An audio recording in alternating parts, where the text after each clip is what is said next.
Hello guys. तो आज हम पढ़ेंगे how do organisms reproduced. Class 10th biology की सीरीज चल रही है। आज की क्लास में हम देखेंगे modes of reproduction in asexual form. ठीक है, तो बहुत ही ज़्यादा इंटरेस्टिंग चैप्टर है ये। और एक एक लाइन में आपको, जैसे हर वीडियो में बोलता हूँ, एनसीईआरटी से एक एक लाइन कवर करता हूँ। फुल नोट्स मिलने वाले हैं आपको इस वीडियो में। तो चलिए शुरू करते हैं आज का टॉपिक।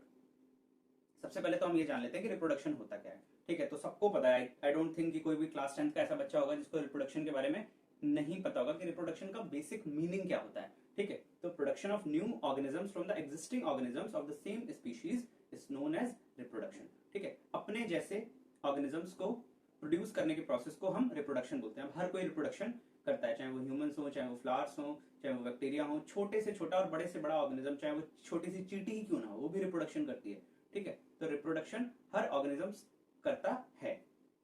अब उससे पहले हम डिटेल में जाएं, उससे पहले मेरे कुछ इंटरेस्टिंग से क्वेश्चंस हैं आपसे, आप एक बार अपने आप से जरूर पूछें।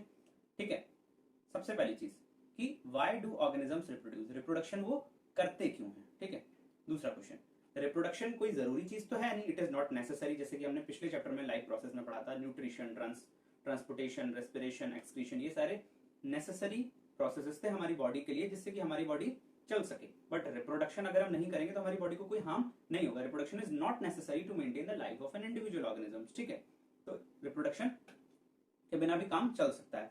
Lot of energy is spent in the process of reproduction. Reproduction करने में बहुत सारी एनर्जी खर्च होती है। ठीक है, तो अपनी एनर्जी कोई इंडिविजुअल क्यों वेस्ट करेगा, जबकि उसके जिंदा रहने के लिए तो रिप्रोडक्शन जरूरी है नहीं। ठीक है, तो ये सब कुछ बहुत ही इंटरेस्टिंग क्वेश्चन है जिनको कि हम इस पूरे चैप्टर के स्पैन में देखेंगे। हमें ये कैसे पता चलता है कि ये ऑर्गेनिज्म इस पर्टिकुलर स्पीशीज को बिलोंग करता है। ठीक है, तो ये सारे कुछ बहुत ही इंपॉर्टेंट क्वेश्चन हैं, इनके जवाब आपको टाइम टू टाइम मिलते रहेंगे। रिप्रोडक्शन में जो ऑर्गेनिजम्स होते हैं वो ऐसे ऑर्गेनिजम्स को प्रोड्यूस करते हैं जो कि उनके जैसे ही दिखते हैं, एग्जैक्ट नहीं। एग्जैक्ट ऐसा तो नहीं है कि आप अपने फादर के जैसे दिखोगे, एकदम नहीं दिखोगे, बट रिजेंबल करोगे। ठीक है, सिमिलर होगे, आप अपने फादर से सिमिलर होगे, कैरेक्टरिस्टिक्स में, लुक्स में आप अपने फादर या मदर से सिमिलर होगे। बट ऐसा नहीं होगा कि आप अपने फादर की टू कॉपी हो। ठीक है, ऐसा तो जुड़वा वाला सीन नहीं होगा ना। ठीक है, ऐसा क्यों होता है, ये सारे क्वेश्चंस बहुत ही ज्यादा इंपॉर्टेंट है। अब हम कुछ बेसिक्स देख लेते हैं रिप्रोडक्शन के, कि रिप्रोडक्शन सेलुलर लेवल पे क्या क्या होता है और कौन कौन से सेल्स इन्वॉल्व होते हैं, डीएनए क्या होता है। ये सब कुछ बहुत ही बेसिक चीजें जो कि हमें पता होनी चाहिए, एनसीईआरटी में दिया हुआ है और बोर्ड में कई बार इससे क्वेश्चन पूछे गए हैं। जनरली बच्चे इस टॉपिक को इग्नोर कर देते हैं और सीधे चले जाते हैं कि modes of reproduction, sexual reproduction, flower में रिप्रोडक्शन, ह्यूमन बींग्स में रिप्रोडक्शन, ये सब पढ़ने लगते हैं। ये जो बेसिक स्टार्टिंग में चैप्टर में जो भी पैराग्राफ दिया रहता है उससे आपको पूरी अंडरस्टैंडिंग भी मिलती है और उससे क्वेश्चंस भी कई बार पूछे गए, तो पूरे प्रॉपर नोट्स के फॉर्म में यहाँ पे अवेलेबल है।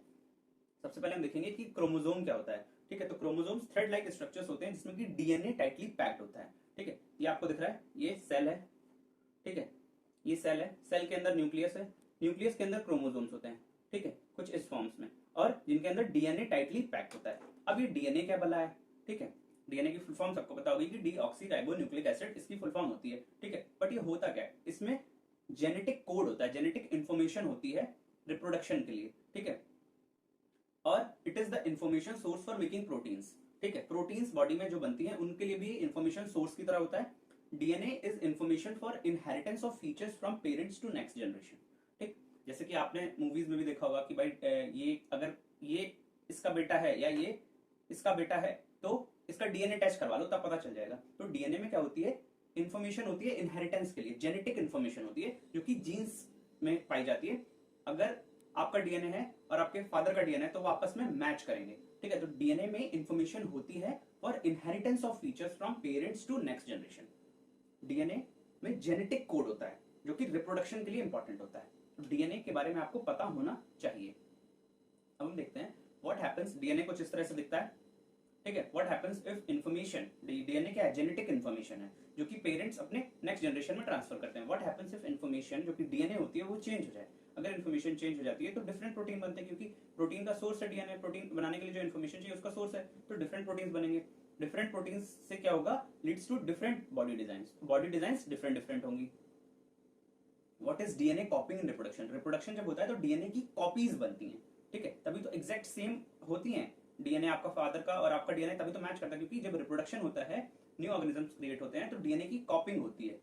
तो डीएनए कॉपिंग होती क्या है? Creation of DNA copies is basic event in reproduction. Reproduction में डीएनए की कॉपीज बनती हैं। सेल्स जो होते हैं वो केमिकल रिएक्शंस का यूज करके डीएनए की कॉपीज बनाते हैं। Why DNA copies made are similar but not identical. यही चीज मैं अभी आपको बोल रहा था कि जो डीएनए की कॉपीज बनती हैं वो सिमिलर होती हैं। आप अपने फादर के जैसे दिखते हो बट एकदम आप और आपके फादर डिट्टो सेम नहीं दिखते, कुछ कैरेक्टरिस्टिक्स मैच करती हैं, आइडेंटिकल नहीं हो, सिमिलर हो। क्यों ऐसा क्यों होता है? क्योंकि this is because chemical reactions की वजह से डीएनए कॉपिंग होती है और कोई भी केमिकल रिएक्शन 100% एक्यूरेट नहीं होती। This is because chemical reactions are used to make the copies of DNA and no biochemical reaction is absolutely reliable. कोई भी रिएक्शन 100% एक्यूरेट नहीं होती। So the process of copying DNA will have some variation. इस वजह से कुछ variation आ जाते हैं due to which copies made are similar but not identical. Why is consistency of, ये जो क्वेश्चंस आपको लग रहे होंगे कि सर ये क्या पढ़ा रहे हैं, बट इनसे क्वेश्चंस बहुत बार आए हैं। आप चाहो तो लास्ट ईयर के पेपर्स उठा के देख सकते हो। Why is consistency of DNA copying during reproduction is important? अब जो डीएनए की कॉपिंग हो रही है वो कंसिस्टेंट होनी चाहिए। ऐसा नहीं कि कभी डीएनए कॉपिंग हो गई कभी नहीं हुई, प्रॉपर फॉर्म में कॉपिंग होनी चाहिए। इंपॉर्टेंट क्यों है? The consistency of DNA copying during reproduction is important for maintenance of body design, जिससे कि प्रॉपर बॉडी डिजाइन हो। ऐसा अगर नहीं होता है, कंसिस्टेंसी नहीं होती है डीएनए कॉपिंग में, तो आपने देखा होगा कोई बच्चा अगर पैदा हो रहा है तो पता चले उसका हाथ में कुछ प्रॉब्लम है या उसके कुछ पैर में प्रॉब्लम है, जिससे कि प्रॉपर मेंटेनेंस बना रहे बॉडी डिजाइन का, so that stability of species is improved. ये लास्ट क्वेश्चन है, उसके बाद हम जाएंगे मोड्स ऑफ रिप्रोडक्शन पे। Why is variation beneficial to the species but not necessary for the individual? अब हमें पता है कि डीएनए कॉपिंग में कुछ वेरिएशंस होते हैं, ठीक है। अब ये वेरिएशन क्यों जरूरी होते हैं, किसके लिए जरूरी है? क्वेश्चन बोल रहा है why is variation beneficial to the species. एक पर्टिकुलर स्पीशीज के लिए तो वेरिएशन जरूरी है बट इंडिविजुअल एक ऑर्गेनिज्म के लिए जरूरी नहीं। अब ये बहुत ही आसान भाषा में अगर मैं आपको समझाऊं तो अगर मैं आपसे कहता हूं कि चींटियों का एक झुंड है, ठीक है, रेड कलर वाली और ब्लैक कलर वाली चींटी, ठीक है। रेड कलर की चींटी हाई टेम्परेचर में सर्वाइव कर सकती है बट ब्लैक कलर की चींटी सर्वाइव नहीं कर सकती। अब अगर सोच के देखो, जहां चींटियां रह रही हैं, जिस एरिया में जिस नीश में चींटियां रह रही हैं, वहां पे अगर बहुत ज्यादा गर्मी बढ़ गई तो रेड वाली तो सर्वाइव हो जाएंगी बट ब्लैक वाली सर्वाइव नहीं होंगी। तो ये क्या हो रहा है? ये हो रहा है कि वेरिएशन, रेड और ब्लैक का जो वेरिएशन है उसकी वजह से वो रेड वाली जो है वो अडेप्ट कर ले रही है सिचुएशन को, बट ब्लैक वाली अडेप्ट नहीं कर रही। बट अगर वेरिएशन नहीं होता तो सारी चींटियां ही मर जाती। इस वजह से वेरिएशन इंपॉर्टेंट होते हैं एक स्पीशीज के लिए, बट इंडिविजुअल को उससे कोई फर्क नहीं पड़ता। We know that population of organisms live in well defined places और नीश इन इकोसिस्टम, ठीक है, हमें पता है रहते हैं ऑर्गेनिजम्स, नीश कैन चेंज। अब वो नीश चेंज हो सकती है, जैसे कि टेम्परेचर चेंज हो गया, कभी वाटर लेवल चेंजेस हो गया। Population of reproducing organisms is suited to particular niche. अब एक ऑर्गेनिज्म एक पर्टिकुलर नीश को ही सूट कर रहा है, मतलब कोई हाई टेम्परेचर को झेल जा रहा है, कोई कम टेम्परेचर को ही झेल पा रहा है। And if that niche is change, अगर हाई टेम्परेचर को झेल पा रहा है और टेम्परेचर एकदम से गिर गया, ठीक है, तो then population can be wiped out, वो सारी पॉपुलेशन खत्म हो जाएगी। बट इफ सम वेरिएशन, अगर उनमें कुछ वेरिएशन प्रेजेंट है in few individual, then there will be chances for the survival, तो वो बच सकते हैं। इसलिए वेरिएशन बेनिफिशियल है स्पीशीज के लिए बट इंडिविजुअल्स के लिए नहीं। बहुत ही ज्यादा इंपॉर्टेंट सेशन था ये। अब हम बात करते हैं टाइप्स ऑफ रिप्रोडक्शन की। सबसे पहला टाइप होता है एसेक्सुअल रिप्रोडक्शन और दूसरा टाइप होता है सेक्सुअल रिप्रोडक्शन। एसेक्सुअल रिप्रोडक्शन में production of new organism from a single parent, ठीक है, सिंगल पेरेंट होंगे, जैसे कि अमीबा की बात करें। सेक्सुअल रिप्रोडक्शन में क्या जरूरी है? The production of new organism from two parents by making use of their sex cells is called sexual reproduction. यहाँ पे दो पेरेंट्स चाहिए, वहां पे एक पेरेंट ही चाहिए। अभी हम देखने वाले हैं मोड्स ऑफ एसेक्सुअल रिप्रोडक्शन। हम इस वीडियो में कवर करेंगे मोड्स ऑफ एसेक्सुअल रिप्रोडक्शन।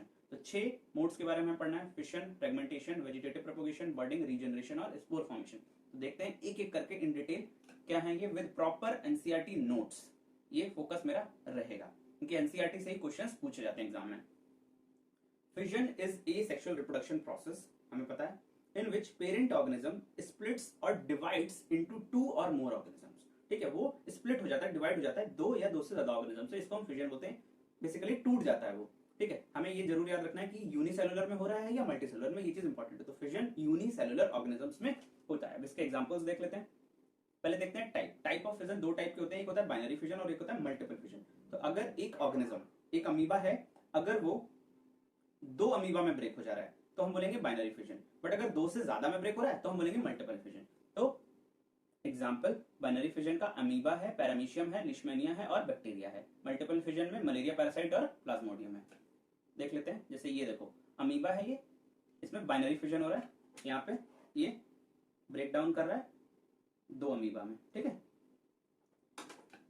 इसी तरीके से ये है प्लाज्मोडियम जिसमें कि मल्टीपल फिजन हो रहा है, ये ढेर सारे प्लाज्मोडियम बन रहे हैं। तो फिजन में दो टाइप, बाइनरी और मल्टीपल। उसके बाद हम बात करेंगे फ्रेगमेंटेशन की। फ्रेगमेंटेशन में क्या होता है, the breaking up of the body of a simple multicellular organism. ये चीज मैंने आपको बता दी, मल्टी सेलुलर ऑर्गेनिज्म ये बहुत इंपॉर्टेंट है। इनटू टू और मोर पीसेस ऑन मैच्योरिंग, जब वो बड़ा हो जाता है, जब वो मैच्योर हो जाता है, तब अगर वो दो या दो से ज्यादा ऑर्गेनिजम्स में ब्रेक हो रहा है तो उसको हम फ्रेगमेंटेशन बोल देंगे। Each piece grows to form a complete new organism. Fragmentation में अगर उस फ्रेगमेंट्स में टूट जा रहा है, टुकड़ों में टूट जा रहा है, तो जो हर पीस है उसका, हर पार्ट जो है वो एक पूरे ऑर्गेनिजम्स में ग्रो कर जाता है, जैसे कि स्पाइरोगैरा में कुछ इस तरीके से। अब ये देखिए, ये स्पाइरोगैरा पूरा मैच्योर हो गया, उसके बाद ये टूट गया। अब टूटने के बाद क्या करेगा, ये यहाँ पे ये पार्ट, ये वाला पार्ट और ये वाला पार्ट दोनों कंप्लीट स्पाइरोगैरा में ग्रो कर जाएंगे। उसके बाद है रीजनरेशन। थर्ड टॉपिक है regeneration. The process of getting back a full organism from its body parts is called regeneration. उसके बॉडी पार्ट से ऑर्गेनिजम्स का मिलना क्या कहलाता है, रीजनरेशन। जैसे कि कोई ऑर्गेनिजम्स है, अगर वो बाई चांस गलती से कट गया, ठीक है, तो जो कटा हुआ पीस है वो बाद में पूरा फुल ऑर्गेनिज्म बन जाएगा। ये भी मल्टी सेलुलर ऑर्गेनिजम्स में ही होता है। Simple animals like hydra and planaria can be cut into number of pieces. अगर वो कट भी जाते हैं तो हर पीस एक कंप्लीट ऑर्गेनिज्म में ग्रो कर जाता है। जैसे कि ये प्लेनेरिया को देखो, अगर ये कट रहा है तो ये देखो, यहाँ पे पहले ये 3 पार्ट में डिवाइड हुआ, ठीक है, उसके बाद ये जो तीनों पार्ट है, ये और ये, ठीक है, किसी का पीछे वाला हिस्सा कट गया, किसी का ऊपर वाला हिस्सा कट गया, किसी का सिर्फ पेट पेट रह गया, ठीक है, तो बाकी ये पूरा ग्रो कर जाएगा। देखो ये प्रॉपर प्लेनेरिया बन गया। इसको हम रीजनरेशन बोलते हैं, रीजनरेट हो रहा है। बडिंग। बडिंग में क्या होता है कि small part of the body of the parent organism grows out as bud. ये कुछ स्मॉल पार्ट्स हैं, ये बड के रूप में बाहर निकल आते हैं। ये देखो, ये बड्स निकला है, ठीक है, विच देन डिटैचेस, वो बाद में अलग हो जाएंगे, and becomes a new organism, और वो बाद में अलग होकर पूरा एक न्यू ऑर्गेनिज्म बना लेंगे। ये मल्टीसेलुलर में भी होता है और यूनिसेलुलर ऑर्गेनिजम्स में भी होता है। Hydra use regenerative cells for reproduction and process of budding. ये हाइड्रा में होती है बडिंग। अब हम बात करेंगे vegetative propagation. Vegetative propagation plants में होता है। वेजिटेटिव प्रोपगेशन में क्या होता है, जैसे आपने देखा होगा गन्ने वगैरह के जो खेत होते हैं, वहां पे क्या करते हैं कि गन्नों को टुकड़े टुकड़े करके डाल देते हैं और वो बाद में ग्रो कर जाते हैं। In vegetative propagation new plants are obtained from the parts of old plants, ठीक है, like stem, roots and leaves without the help of any reproductive organs. कोई भी रिप्रोडक्टिव ऑर्गन्स की जरूरत नहीं होती है इसमें। जैसे कि स्टेम काट के डाल दी, या रूट्स डाल दी, या लीव्स गिर गई, ठीक है, तो वो पूरा ग्रो कर जाता है। शुगर केन, रोज और ग्रेप्स में ये यूज होता है। इसके कुछ एडवांटेजेस भी हैं। प्लांट्स रेज्ड, ये क्वेश्चन बहुत बार पूछा जा चुका है, plants raised by vegetative propagation can bear flowers and fruits earlier than those produced from seeds. जो प्लांट सीड से बनते हैं उनसे जल्दी फल और फ्लावर्स इसमें आ जाते हैं। It is also use for plants those have lost the capacity to produce seeds. जिन्होंने सीड्स की कैपेसिटी नहीं है, जैसे कि banana, orange, rose and jasmine, अगर सीड की कैपेसिटी नहीं रही है तो उसमें भी जल्दी से वो ग्रो कर जाएंगे अगर हम वेजिटेटिव प्रोपगेशन का यूज करते हैं। All plants produce are genetically similar to the parent plant, ठीक है। ये देखो ब्रायोफिलम में कुछ इस तरीके से वेजिटेटिव प्रोपगेशन हो रहा है। स्पोर फॉर्मेशन, ये लास्ट टॉपिक है ए सेक्सुअल रिप्रोडक्शन का। स्पोर फॉर्मेशन में क्या होता है, the parent plant produces hundreds of microscopic reproductive units. ये देख रहे हैं आप, ये स्पोर्स हैं जो कि रिप्रोडक्टिव यूनिट्स हैं। The spores burst in air, ये हवा में फैल जाते हैं। When the spore case of the plant burst, जब इनका स्पोर केस, जो ये स्पोर केस है जिसमें सारे स्पोर्स हैं, जब ये बस्ट करता है तो ये सारे हवा में फैल जाते हैं। The spores are covered by thick walls, thick wall से कवर होते हैं जो कि उनको प्रोटेक्ट करते हैं। The spore germinate and produce new plants, जब ये जर्मिनेट करते हैं तब न्यू प्लांट्स होते हैं। कब जर्मिनेट कब करेंगे, जब इनको प्रॉपर फूड, सॉइल और वाटर मिलता है और फेवरेबल टेम्परेचर कंडीशंस मिलती हैं, तो ये स्पोर्स जाके पूरे प्लांट में ग्रो। बात करेंगे sexual reproduction in flowering plants. अब हम देखेंगे कि फ्लावर में रिप्रोडक्शन कैसे होता है, कौन सा फीमेल रिप्रोडक्टिव ऑर्गन होता है, कौन सा मेल रिप्रोडक्टिव ऑर्गन होता है। ये आपके सामने एक फ्लावरिंग प्लांट है। Flowering plants are called angiosperms, इनको हम एंजियोस्पर्म्स बोलते हैं। जो रिप्रोडक्टिव पार्ट्स होते हैं फ्लावर के, वो सेपल्स, पेटल्स, स्टेमन, कार्पल और रिसेप्टिकल होते हैं। ये सारे पार्ट्स आपको दिख रहे हैं, पेटल, सेपल, रिसेप्टिकल, स्टेमन और कार्पल। इसमें से दो सबसे ज्यादा इंपॉर्टेंट हैं, मेल ऑर्गन और फीमेल ऑर्गन। तो मेल ऑर्गन को हम बोलते हैं stamen, it makes the male gamete, ये मेल गैमेट्स बनाता है। The male gametes are present in pollen grains, और मेल गैमेट्स कहाँ प्रेजेंट होते हैं, पॉलन ग्रेन्स के अंदर प्रेजेंट होते हैं। फीमेल ऑर्गन को हम बोलते हैं कार्पल, ये फीमेल गैमेट्स बनाता है, और female gametes are present in ovules. ये कार्पल के अंदर ओव्यूल्स होते हैं जिसके अंदर फीमेल गैमेट्स प्रेजेंट होते हैं, और उनको हम एग्स या फिर ओवा बोलते हैं। अब हम डिटेल में देखेंगे कि फीमेल ऑर्गन और मेल ऑर्गन में क्या क्या पार्ट्स होते हैं। उससे पहले हम देखते हैं टाइप्स ऑफ फ्लावर्स। दो टाइप के फ्लावर्स होते हैं बच्चों, यूनिसेक्सुअल फ्लावर्स और बाइसेक्सुअल फ्लावर्स। यूनिसेक्सुअल फ्लावर्स ऐसे फ्लावर्स होते हैं जिसमें कि सिर्फ एक ही रिप्रोडक्टिव ऑर्गन होता है, या तो वो मेल होगा या तो वो फीमेल होगा, या तो वो स्टैमेन होगा या तो वो कार्पल होगा। बाइसेक्सुअल फ्लावर्स ऐसे फ्लावर्स होते हैं जिसमें कि दोनों होते हैं, स्टैमेन और कार्पल दोनों होते हैं। यूनिसेक्सुअल के एग्जांपल है पपाया और वाटरमेलन, और बाइसेक्सुअल के हिबिस्कस और मस्टर्ड। अब हम बात करेंगे female reproductive part of the flower, जिसको कि हम कार्पल बोलते हैं। इसके क्या क्या पार्ट्स हैं उनकी हम डिटेल में बात करने वाले हैं। Carpel is present in the centre of flower. Carpel centre में प्रेजेंट होता है। अभी हमने वीडियो में देखा था कि सेंटर जो पार्ट है वो कार्पल होता है। अब कार्पल के अंदर क्या क्या प्रेजेंट है, तीन पार्ट्स होते हैं, स्टिग्मा, स्टाइल और ओवरी। तो ये आपको दिख रहा है स्टिग्मा, ये स्टाइल और ये है ओवरी। टॉप पार्ट को स्टिग्मा बोलते हैं, ये स्टिकी होता है और पॉलन ग्रेन्स को ये रिसीव करता है। पॉलन ग्रेन्स कहां से आते हैं, पॉलन ग्रेन्स आते हैं मेल पार्ट से, जिसमें कि पॉलन ग्रेन्स में मेल गैमेट्स प्रेजेंट होते हैं। मिडिल पार्ट को स्टाइल बोलते हैं, ये एक ट्यूब होता है जो कि स्टिग्मा को ओवरी से कनेक्ट करता है। और जो नीचे वाला स्वेलन पार्ट है, जो थोड़ा फूला हुआ पार्ट दिख रहा है आपको, उसको कि हम ओवरी बोलते हैं। ओवरी में ओव्यूल्स होते हैं जिसके अंदर एग्स प्रेजेंट होते हैं।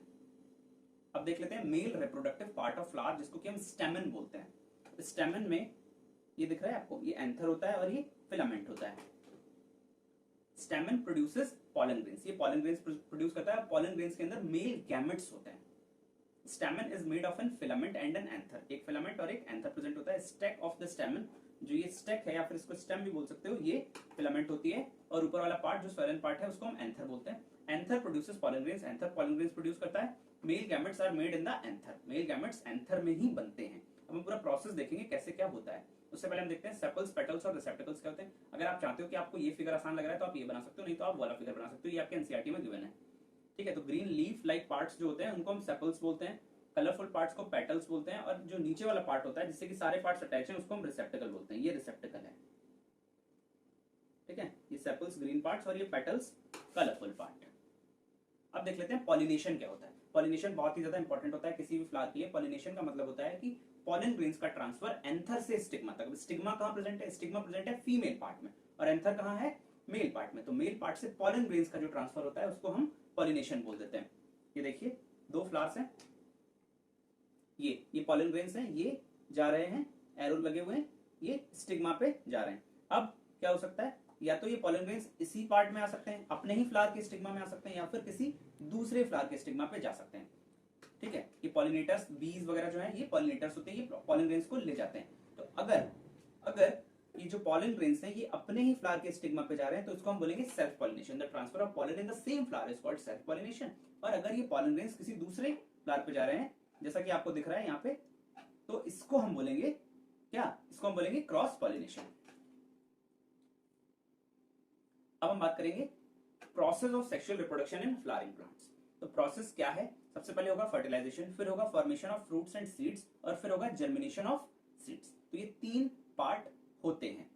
सबसे पहले हम देखते हैं फर्टिलाइजेशन क्या होता है। फर्टिलाइजेशन बहुत ही ज्यादा इंपॉर्टेंट है। अभी हम जब ह्यूमन रिप्रोडक्टिव सिस्टम पढ़ेंगे उसमें भी फर्टिलाइजेशन पढ़ेंगे। फर्टिलाइजेशन का सीधा सा मतलब होता है मेल गैमेट्स का मिलना फीमेल गैमेट्स से, जिससे कि जाइगोट का फॉर्मेशन होता है, उसको हम फर्टिलाइजेशन बोलते हैं। तो पूरे प्रोसेस में होता क्या है, तो ये देखिए ये पॉलन ग्रेन्स है, ये कहां से आए हैं, ये एंथर से आए हैं, स्टेमन के एंथर से आए हैं, और ये पॉलन ग्रेन्स को कहां पे पहुंचना है, इनको मिलना है किससे, इनको मिलना है एग्स से, जो कि फीमेल पार्ट में प्रेजेंट है। तो ये पॉलन ग्रेन्स जो है ये पॉलन ट्यूब की हेल्प से नीचे जाएंगे और ये नीचे जाके इस एग से मेट करेंगे। उससे क्या होगा, उससे होगा फर्टिलाइजेशन और जाइगोट का formation. When the pollen lands on a suitable stigma, जब एक किसी पर्टिकुलर स्टिग्मा पे पॉलन गिरता है तो उसको ओवरी तक पहुंचना होता है, क्योंकि ओवरी में एग्स हैं। तो ट्यूब की हेल्प से वो वहां तक जाता है, जो कि ट्यूब होता है वो स्टाइल के थ्रू जाता है। द मेल गैमेट्स, स्टाइल मतलब स्टाइल मार के नहीं जाता, ठीक है, स्टाइल, इस पार्ट को स्टाइल बोलते हैं। जो मेल गैमेट्स प्रेजेंट होते हैं पॉलन ट्यूब में वो फ्यूज करते हैं। फ्यूज मींस वो मिलते हैं किससे, एग्स से, जिससे कि जाइगोट का फॉर्मेशन होता है, और इस प्रोसेस को हम फर्टिलाइजेशन बोलते हैं। ये स्टेप नंबर 1 होता है रिप्रोडक्शन का। अब हम बात करेंगे स्टेप नंबर 2 की, जिसमें कि फ्रूट्स और सीड्स का फॉर्मेशन होता है। ठीक है, प्लांट्स को करना क्या है, रिप्रोडक्शन। रिप्रोडक्शन का मतलब क्या हुआ, रिप्रोडक्शन मींस कि प्लांट्स को अपने जैसी स्पीशीज बनानी है, अपने जैसे प्लांट्स बनाने हैं, फ्लावरिंग प्लांट्स को। तो formation of fruits and seeds की बात कर लेते हैं। जब फर्टिलाइजेशन हो जाता है तो जाइगोट बन जाता है। जाइगोट अपने आप को डिवाइड करता है मल्टीपल टाइम्स, जिससे कि एक एम्ब्रियो का फॉर्मेशन होता है ओव्यूल के अंदर। ठीक है, ये चीज आपको याद रखनी है कि फॉर्मेशन हो कहां रहा है, ओव्यूल के अंदर। ओव्यूल कहां प्रेजेंट है, ओवरी के अंदर। Ovule develops a tough coat, और ओव्यूल अपना एक टफ कोटिंग बना लेता है अपने ऊपर, जो कि बाद में सीड में कन्वर्ट हो जाता है। ये देखिए, ये ओवरी है, ये ओवरी है, ठीक है। यहाँ पे ये देखिए ओव्यूल्स के अंदर ये इसका ये सेक्शनल व्यू यहाँ पे दे रखा है, ये सीड्स बन गए, ठीक है।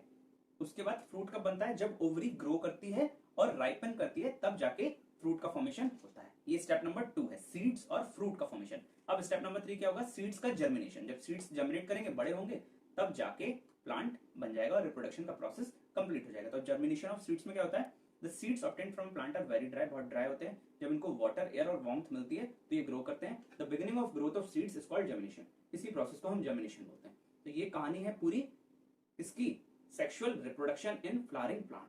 अब हम बात करेंगे रिप्रोडक्शन इन ह्यूमन बींग्स। सबसे पहले हम ये जान लेते हैं कि प्यूबर्टी क्या होती है। तो the age at which sex hormones begin to produce is called puberty, ठीक है। जिस एज में सेक्स हार्मोन्स प्रोड्यूस होने लगते हैं, उस एज को हम प्यूबर्टी बोलते हैं। तो बात करते हैं कि क्या क्या चेंजेस आते हैं बॉयज में प्यूबर्टी की एज में। बॉयज में प्यूबर्टी 14 से 15 की एज में स्टार्ट हो जाती है। तो बॉयज में कुछ चेंजेस आते हैं, उनकी हम बात कर लेते हैं। सबसे पहले hair grows under armpits, chest, face and in pubic region between thighs. Hair की ग्रोथ होने लगती है, वॉइस हैवी हो जाती है, penis and testis become large. और ये जितने भी चेंजेस आते हैं बॉयज में, ये जितने भी चेंजेस आते हैं, ये सेक्स हार्मोन की वजह से आते हैं, जिसका क्या नाम होता है? टेस्टोस्टेरोन, ठीक है, जो कि टेस्टिस में बनता है। अभी हम पूरा डिटेल में देखेंगे, male reproductive organ, female reproductive organ, सारी चीजें एक एक लाइन एनसीईआरटी से कवर्ड है। अब हम बात करेंगे कि गर्ल्स में क्या क्या चेंजेस आते हैं at the time of puberty. Girls में प्यूबर्टी 12 से 14 की एज में होती है। Girls begin to menstruate, menstruation cycle start हो जाती है उनकी। Breast size begin to increase, growth of pubic hair, skin becomes oily. और ये जितने भी चेंजेस आते हैं, ये सारे आते हैं ड्यू टू 2 फीमेल हार्मोन्स, जिनका क्या नाम होता है? एस्ट्रोजन और प्रोजेस्टेरॉन। तो इन हार्मोन्स के नाम आपको जरूर याद रखने, बहुत ही ज्यादा इंपॉर्टेंट है। अब कुछ चेंजेस ऐसे भी होते हैं जो गर्ल्स और बॉयज दोनों में कॉमन होते हैं। ये क्वेश्चन एग्जाम में पूछे जा चुके हैं। तो कॉमन चेंजेस क्या होते हैं? Hair growing in armpits and the genital area between the thighs. दूसरा होता है स्किन बिकम्स ऑयली, और तीसरा होता है पिंपल्स डेवलप ऑन स्किन। तो ये चेंजेस कॉमन होते हैं बॉयज और गर्ल्स दोनों में। अब हम बात कर लेते हैं कि सेक्सुअल रिप्रोडक्शन का प्रोसेस क्या होता है। तो सेक्सुअल रिप्रोडक्शन हमें पता है कि 2 इंडिविजुअल्स का होना जरूरी है इसमें, एक नए ऑर्गेनिजम्स को प्रोड्यूस करने के लिए। तो प्रोसेस क्या है? सबसे पहले, जैसा कि हमने फ्लावर में भी पढ़ा था, कि sexual reproduction starts from sex cells called gametes, ठीक है। सेक्स सेल्स की जरूरत होती है इसमें, जिनको कि हम गैमेट्स बोलते हैं। Male gamete fuses with female gamete to form a zygote, जिसको कि हम फर्टिलाइजेशन बोलते हैं। और the process of 2 gametes is called fertilisation. जो फ्यूजन का प्रोसेस होता है उसको हम फर्टिलाइजेशन बोलते हैं। तो ये पूरा प्रोसेस होता है रिप्रोडक्शन का।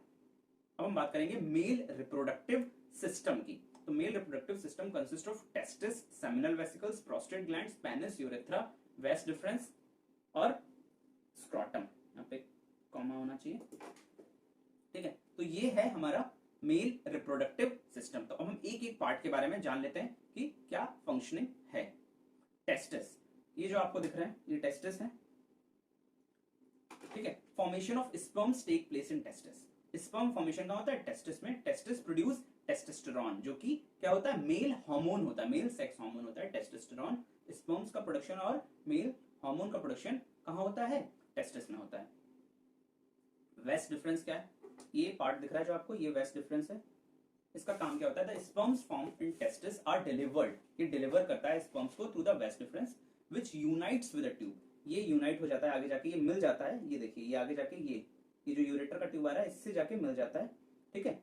विच unites from a tube coming from urinary bladder. ये देखिए, ये यहाँ पे मिल जा रहा है और ये कॉमन पैसेज बना ले रहा है, ठीक है। तो यूरिन और स्पर्म्स के लिए मेल में एक कॉमन पैसेज होता है। तो वेस डिफरेंस का काम क्या है? The sperms formed in testis are delivered through vas deferens, ठीक है। आई होप आपको समझ में आ गया होगा।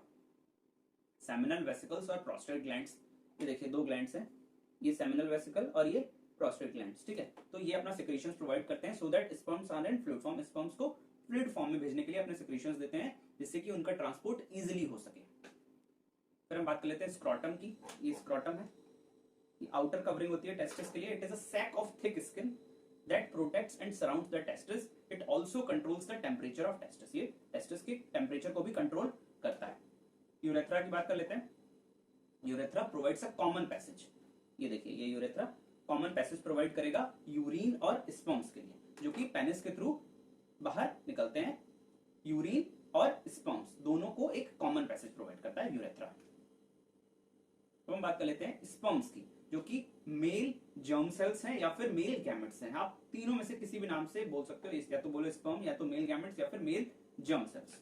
ठीक है, तो the sperms are tiny bodies, बहुत ही टिनी बॉडीज होती हैं, that consist of genetic material. इसमें जेनेटिक मटेरियल होता है जो कि इनहेरिटेंस के लिए जरूरी होता है।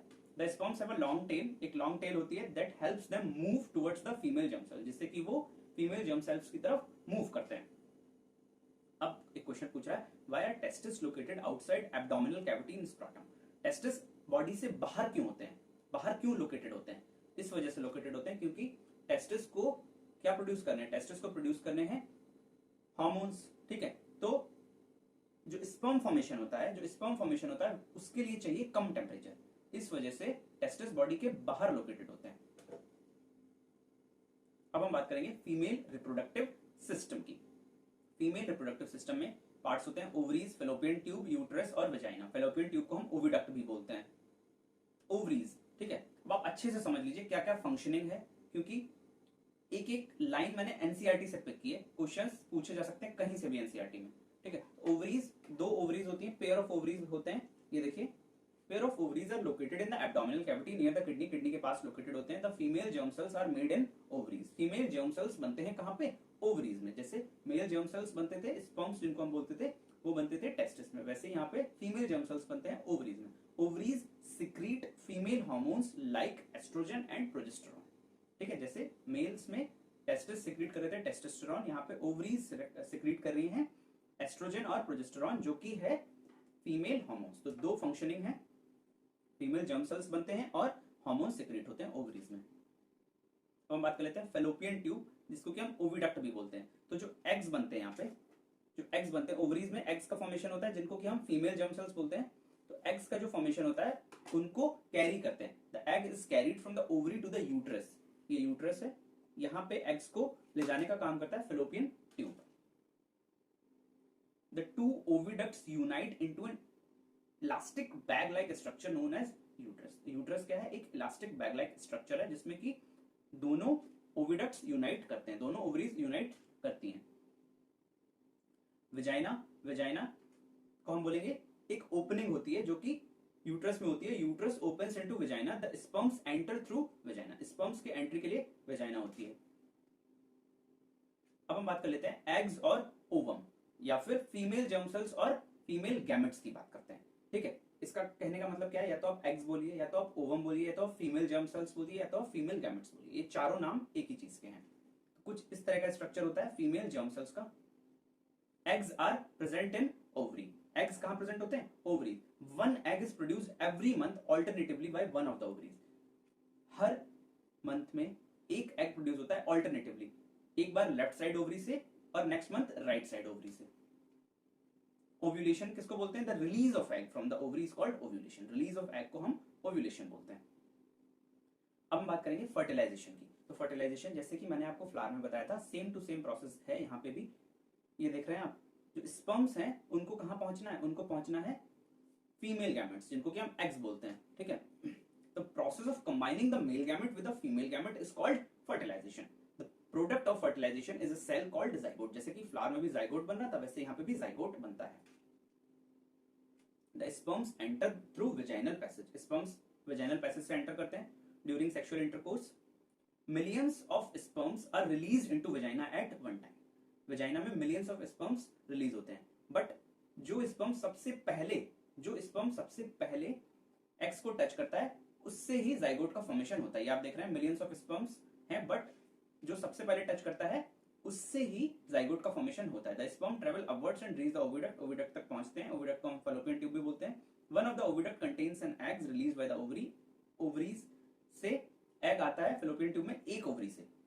Only one sperm fuses with the egg to form a zygote. सिर्फ एक ही स्पर्म फ्यूज करता है, जो कि सबसे फास्टेस्ट स्पर्म होता है, उससे ही जाइगोट का फॉर्मेशन होता है। आई होप आपको fertilisation process in human being समझ में आ गया होगा। Fertilisation process in human beings. अब हम देख लेते हैं जाइगोट, एम्ब्रियो और फीटस क्या होता है। ठीक है, तो ये फर्टिलाइजेशन प्रोसेस के बाद की स्टेजेस हैं। तो जाइगोट की अगर हम बात करें, हमने आपको बताया कि जाइगोट बनता है फर्टिलाइजेशन में। तो जाइगोट कुछ इस तरह से दिखता है, उसके बाद होता है एम्ब्रियो और उसके बाद होता है फीटस। तो जाइगोट जो है ये 2 वीक्स तक रहता है, उसके बाद 2 to 9 वीक्स तक एम्ब्रियो रहता है और 9 वीक्स से बर्थ तक फीटस रहता है। ठीक है, तो ये ग्रोथ स्टेजेस हैं। It is form bye fusion, ठीक है, हमें पता है जाइगोट फ्यूजन से बनता है। Zygote is the formation of a baby. Embryo is form by repeated cell division. हमने आपको फ्लावर में बताया था कि जाइगोट जब रिपीटेडली डिवाइड होता है एक एम्ब्रियो बनता है। एम्ब्रियो इज अनबॉर्न बेबी होता है in early stages. Early stages में बेबी को हम एम्ब्रियो बोलते हैं 2 to 9 वीक्स के ड्यूरेशन में। और फीटस का ये डिफरेंस आपके एग्जाम में पूछे जा सकते हैं। फीटस क्या है, 9 वीक्स टू बर्थ तक का जो पीरियड होता है उसमें हम उसको फीटस बोलते हैं। Foetus is form by growth and development of embryo. जब एम्ब्रियो ग्रो करता है तो फीटस बनता है। Foetus is unborn baby in uterus in later stages. अब हम बात करेंगे how does development of embryo take place. Embryo का डेवलपमेंट कैसे होता है। तो zygote divide and moves down slowly in the oviduct and forms an embryo. Zygote के डिवीजन से एम्ब्रियो बनता है। The embedding of embryo in the thick lining of uterus. Uterus में एम्बेडेड होता है क्या, एम्ब्रियो, ठीक है, इज कॉल्ड इम्प्लांटेशन। इसको हम इम्प्लांटेशन बोलते हैं। How does embryo gets nourishment inside the mother's body. Nourishment या फिर न्यूट्रिशन हम बोले तो मदर्स बॉडी में उसको न्यूट्रिशन कैसे मिलता है। Embryo gets nutrition from the mother's blood with the help of special tissue called placenta. Placenta नाम के एक टिश्यू से उसको मिलता है न्यूट्रिशन मदर के ब्लड से। तो ये देखिए, ये छोटा सा जो बेबी है ये कनेक्टेड रहता है मदर के ब्लड से, इस पाइप से, ठीक है। ये प्लेसेंटा है, ये प्लेसेंटा ये न्यूट्रिशन प्रोवाइड करती है, ठीक है। प्लेसेंटा का एक डिस्क लाइक स्ट्रक्चर होता है जो कि यूट्रिन वॉल में प्रेजेंट होता है। एम्ब्रियो कहाँ रहता है, यूट्रस में, ठीक है। इट कंटेन्स विलाई, इसमें विलाई होते हैं, ठीक है, जो कि सरफेस एरिया को बढ़ा देते हैं। एम्ब्रियो की साइड में विलाई होते हैं और ब्लड स्पेसेस होते हैं मदर की साइड में, ठीक है। Glucose and oxygen pass from mother to embryo through placenta. Glucose और ऑक्सीजन, क्योंकि इसको ऑक्सीजन भी चाहिए और फूड चाहिए ग्लूकोज की फॉर्म में, तो ये पास होता है प्लेसेंटा के थ्रू। वेस्ट सब्सटेंस, जब न्यूट्रिशन लेगा तो कुछ वेस्ट सब्सटेंस भी रिलीज करेगा। तो waste substance of embryo are removed through placenta in mother's blood. और मदर के ब्लड में वेस्ट सब्सटेंस वो प्लेसेंटा की हेल्प से रिमूव करते हैं। अब हम बात करते हैं मेंस्ट्रुएशन साइकिल इन फीमेल्स, ठीक है। In females the ovary release an egg in every 28 days from the age of puberty.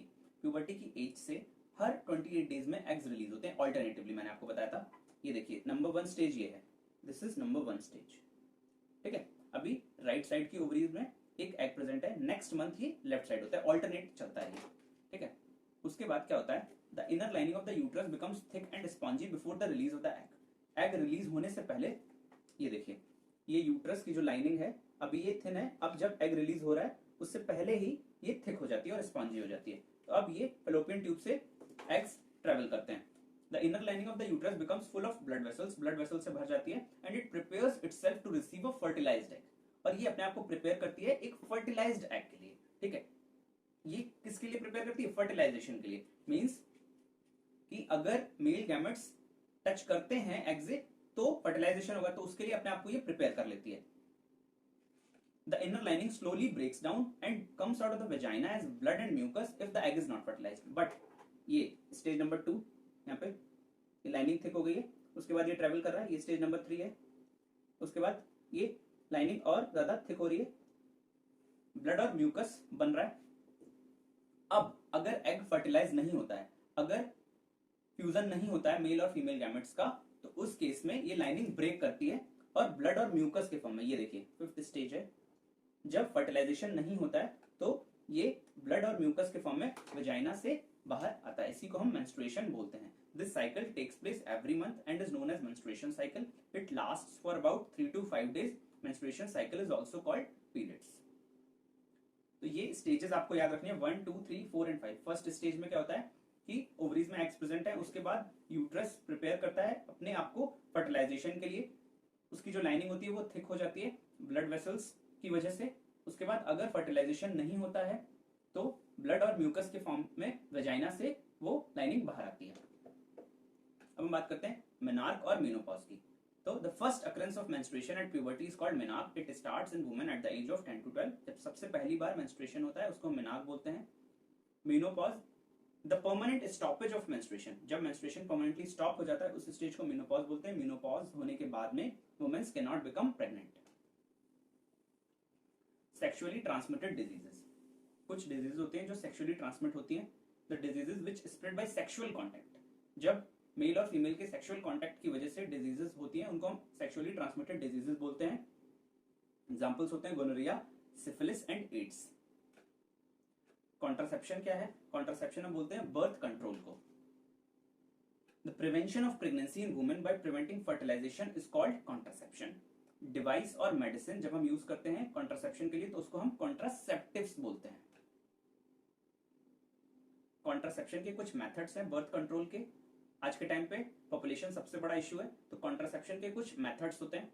सबसे पहला होता है बरियर मेथड्स। बरियर मेथड्स में फिजिकल डिवाइसेस जैसे कि कॉन्डम्स का यूज करते हैं to prevent the entry of sperms into the vagina. Chemical methods होते हैं, इसमें हम यूज करते हैं pills for preventing pregnancy. Oral pills होती हैं और एक होती है वेजाइनल पिल्स। तो oral pills contain hormones which stop ovaries from releasing eggs. Oral pills क्या करती हैं? स्टॉप करती हैं ओवरीज को एग रिलीज करने से। अगर एग रिलीज नहीं होगा तो फर्टिलाइजेशन होगा ही नहीं। और दूसरी टाइप की पिल्स होती हैं वेजाइनल पिल्स, जिसमें कि केमिकल्स होते हैं जो कि स्पर्म्स को किल कर देते हैं। तो ये दो टाइप की पिल्स अवेलेबल होती है केमिकल मेथड्स में। तीसरा है सर्जिकल मेथड्स।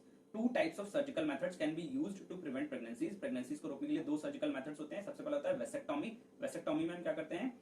वेस्ट डिफरेंस जो कि मेल्स में होता है उसको ब्लॉक कर दिया जाता है जिससे कि स्पर्म का रिलीज नहीं होता है, उसको हम वेसेक्टोमी बोलते हैं। और tubectomy is done by blocking fallopian tube. Fallopian tube अगर ब्लॉक हो जाएगा तो ओवरीज का ट्रांसफर नहीं होगा। तो फेलोपियन ट्यूब और वेस्ट डिफरेंस को ब्लॉक करके वेसेक्टोमी और ट्यूबेक्टोमी होती है, इसको हम सर्जिकल मेथड बोलते हैं। उसके बाद होता है इंट्रा यूट्राइन कॉन्ट्रासेप्टिव डिवाइस।